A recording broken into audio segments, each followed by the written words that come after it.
मुलांनो, आता तुम्ही खूप छान बसला आहात. ओके, खूप व्यवस्थित बसला आहात. संयम, समजून घेण्याची पद्धत. त्यानंतर काय सांगितलं?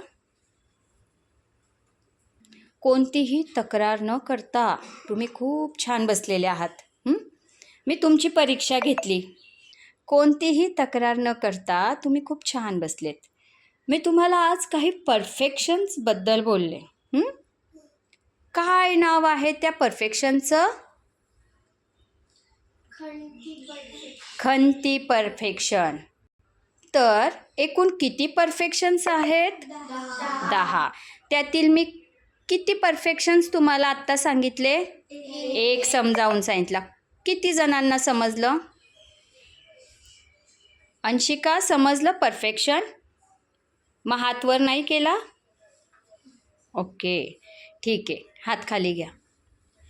मला सांगा, ते परफेक्शन तुम्हाला म्हणजे परिपूर्णता, म्हणजेच पाली भाषेमध्ये पारमी. ओके, पारमिता.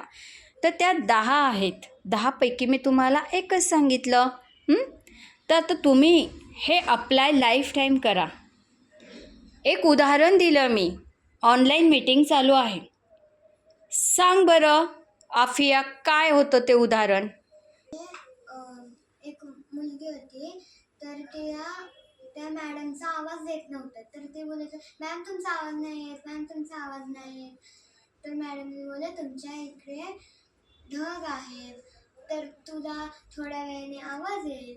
तर थोड्या वेळाने तिला आवाज आला. तर ती मुलगी मॅडमला म्हणलं, मॅम मला आवाज आला. ओके, म्हणजेच हे परफेक्शन आहे.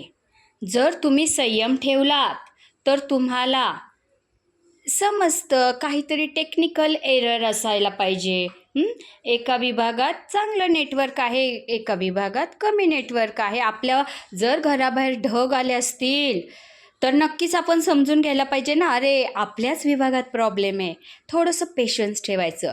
हे पेशन्स, समजून घ्यायची पद्धत, तक्रार न करणे, याला म्हणतात खंती परफेक्शन्स. हे कोणी शिकवलंय?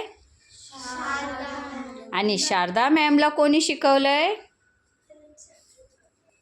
हे परफेक्शन भगवान बुद्धांनी आपल्याला सांगितलं आहे. एक चांगली व्यक्ती बनण्यासाठी 10 परफेक्शन आहे, पारमिता आहेत, पारमी आहे. तर हे आपल्याला शिकायचं आहे. यातलं एकच शिकवलं आहे जे तुम्हाला लाईफ टाईम उपयोगी आहे. हा खूप मोठा अभ्यास आहे. ओके, म्हणून मी तुम्हाला एकच शिकवलं. शाळेमध्ये सुद्धा हे अप्लाय करा. कोण कोण आजपासून असंच वागणार? खंती पारमितेचा अभ्यास कोण करणार? हात वर करा. Okay, say thank you.